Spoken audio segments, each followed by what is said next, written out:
যেসব আগুনটা আসছিল আমার হাতটা কেঁপে গিয়েছিল।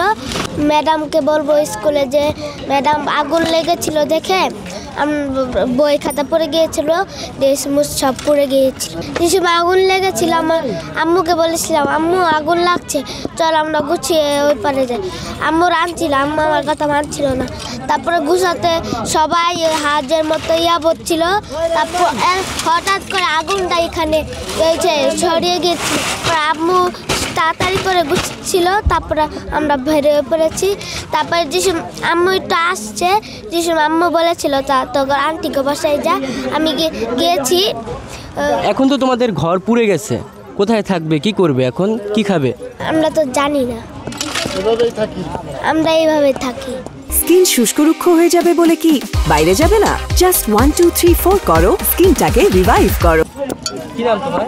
সুমাইয়া। কোন ক্লাসে পড়ো? 1 ক্লাস 1। তোমার বই আছে না পুড়ে গেছে?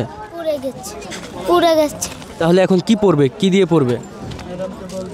ম্যাডামকে বলবো স্কুলে যে ম্যাডাম আগুন লেগেছিল দেখে বই খাতা পড়ে গিয়েছিল, সব পড়ে গিয়েছিল।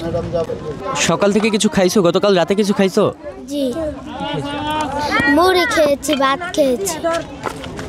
কিভাবে? তোমাদের বাসায় তো ছিল না খাবার, কোথায় পেয়েছো?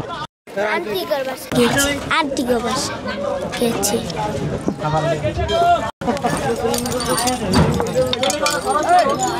তারপরে যেসব আগুন লেগেছিল, যেসব আম্মু রাঁধছিল, তারপর গুছিয়ে ফেলেছে। তারপর আম্মু ওইখানেই ছিল। তারপর আমরা গিয়েছিলাম, আত্মারা কাপ্পা গেছিলাম। তারপরে সবাই গিয়েছিল, আমরা এখান থেকে। তারপর আমরাও গিয়েছে, আম্মু এখানেই ছিল। আমরা তারপরে আন্টি ঘর বাসায় গিয়েছি, আন্টি ঘর বাসায় যেয়ে ঘুমাইছি।